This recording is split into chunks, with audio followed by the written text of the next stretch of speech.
दोस्तों, एक न्यूज़ तो आप लोग अक्सर सुन रहे होंगे और देख भी रहे होंगे कि अभी इजराइल और ईरान की जो लड़ाई है ना, अपने चरम पर पहुंच रहा है। और इसको देखते हुए अभी जो ईरान में जो भारतीय रह रहे हैं उन्हें क्या करना चाहिए?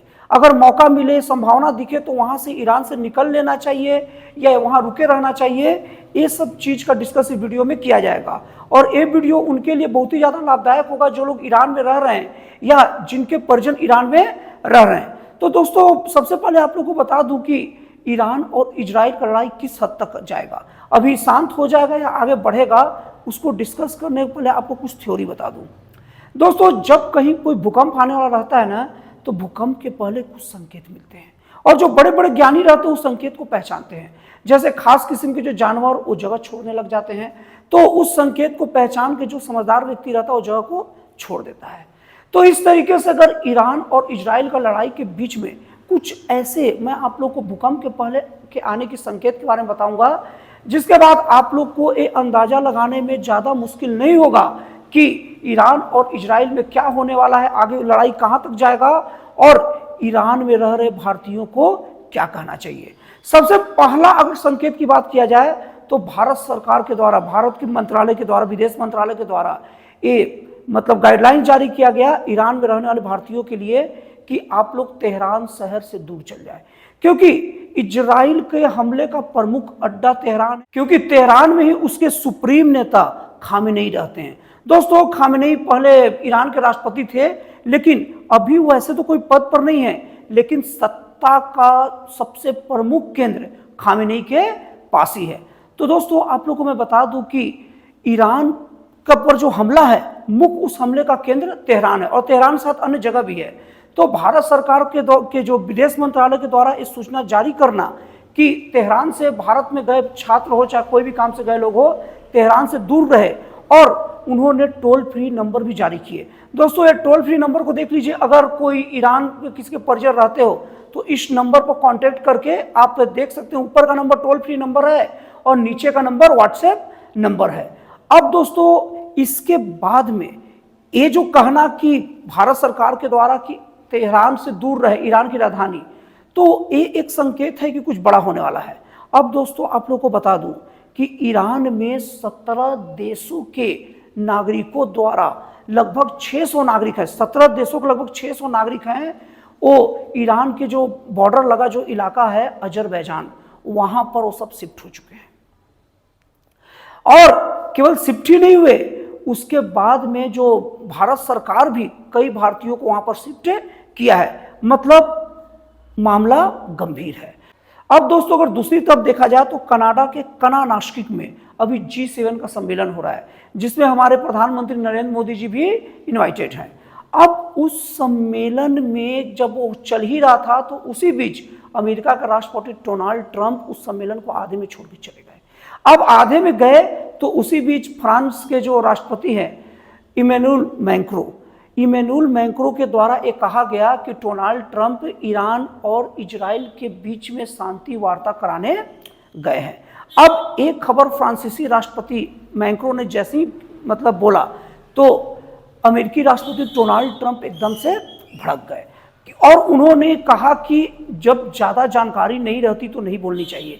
मतलब इसका साफ था कि डोनाल्ड ट्रंप का अब भी ये इशारा है कि कम से कम इजराइल और ईरान का लड़ाई खत्म होने वाला नहीं है। और इसके बाद में डोनाल्ड ट्रंप का एक कहना कि हम खामेनेई को नहीं मार सकते, बस उनकी अगर गिरफ्तारी हो जाए और अगर वो कोऑपरेट करे तो ये युद्ध थम सकता है और ईरान जो परमाणु हथियार बना रहा है वो उसे नहीं बनाएगा, उसको रोक सकते हैं। लेकिन दूसरे तरीके से अब अगला खतरनाक संकेत को देख लीजिए। इजराइल के द्वारा बार बार कहा जा रहा है कि पूरे ईरान सहित, इजराइल सहित पूरे विश्व में शांति तभी आएगी जब वहां का सुप्रीम नेता और प्रमुख धार्मिक नेता भी हैं खामेनेई की हत्या कर दी जाएगी।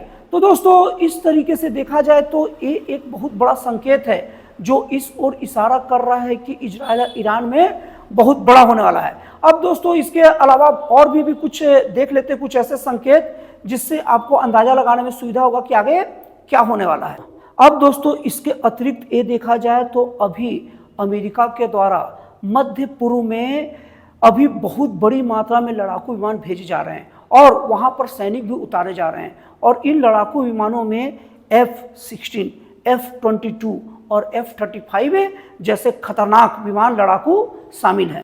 अब इसके बाद ट्रंप का एक बयान कि ईरान का पूरा आसमानी इलाका, मतलब पूरा का पूरा हवाई क्षेत्र हमारे कब्जे में है, वो भी इस ओर इशारा करता है कि ईरान इजराइल के बीच कुछ बड़ा होने वाला है। अब उसके बाद ईरानी सेना का एक बयान आता है कि उसने इजराइल की राजधानी तेल अवीव में मोसाद का जो मुख्यालय है, दोस्तों आप लोग बता दूं कि इजराइल की गुप्तचर जो संस्था होती है उसको मोसाद कहते हैं, तो मोसाद के मुख्यालय पर बम गिराए और गाइडेड मिसाइल से हमले किए। और साथ में वहां की ईरानी सेना ये दावा भी कर रही है वो बहुत ज्यादा प्रभावी रही। और दोस्तों इजराइल ने यह दावा किया कि अभी वो ईरान के युद्धकालीन चीफ ऑफ स्टाफ अली सादामानी को मार गिराया है। और ये दावे के बाद में ईरानी सेना के ऊपर चैलेंज है कि हम तुम्हारे प्रमुख सेनाओं को मारते जा रहे हैं, तो ये युद्ध को आगे बढ़ाने का प्रमुख कारण होगा। और दोस्तों ईरान में मरने वाले की संख्या इस लड़ाई में अभी तक वीडियो बनते तक 220 हो चुकी है और जिसमें 70 तक महिला और बच्चे शामिल हैं। और दूसरी तरफ ईरान के जवाबी हमले में इजराइल में अभी 20 लोगों के मारे जाने की खबर आ गई है। अब दोस्तों अगर भारत की तरफ से बात किया जाए तो भारत में अभी आप लोग देखे होंगे कि अहमदाबाद से लंदन की ओर जा रही जो विमान है वो हादसे का शिकार हो गया। अब उस हादसे का शिकार होने के बाद से अभी तक 66 विमान को मतलब रद्द कर दिया गया है। दोस्तों हालांकि भारत सरकार के द्वारा ये विमान को रद्द कर दिया जाना ही कारण बताया जा रहा है, लेकिन कहीं ना कहीं बहुत हद तक ये बात जो भी मतलब विमान से संबंधित या हवाई यात्रा संबंधित जो भी संस्थान है देश में, उनको ये आशंका तो है ही कि अभी ईरान के हवाई क्षेत्र जा नहीं सकते, क्योंकि दोस्तों आप लोग बता दूं कि एयर इंडिया का जो विमान था कुछ दिन पहले ही ये युद्ध के समय ही भटक कर ईरान के पूरा एयर स्पेस पे घुस गया था। वो तो मतलब पायलट और वहाँ के लोगों को सूझबूझ रही कि वो सही सलामत वो यात्री आ गए। अब इसको लेकर अभी जो विमान से संबंधित जो गतिविधियों को देखती है भारत सरकार का, उनके दिमाग में इस बात का डर भी सता रहा है कि केवल ईरान ही में दिक्कत नहीं है, ईरान के अगल बगल में बहुत सारी देश में हवाई जो क्षेत्र है, जहां से जिस क्षेत्र से हवाई जहाज उड़ता है एयर स्पेस क्षेत्र, उसमें दिक्कत हो सकता है। तो दोस्तों इस तरीके से ऐसे बहुत सारे संकेत हैं जो ये बताते हैं ना कि अभी इजराइल और ईरान के बीच में बहुत बड़ा होने वाला है। और भारत सरकार के द्वारा एक गाइडलाइन साफ साफ कह दिया गया है कि ईरान की राजधानी तेहरान से दूर रहें और कोशिश रहे कि अगर वहां निकलने का वहां से साधन है तो उस देश से बाहर निकल जाए। तो दोस्तों आपको जानकारी कैसा लगा, आपको एनालिसिस कैसा लगा, कमेंट करके जरूर बताइएगा। तो फिर मिलते हैं अगले वीडियो में एक जन कल्याणकारी और एक राष्ट्रवासी प्रेरित नए विचारों के साथ।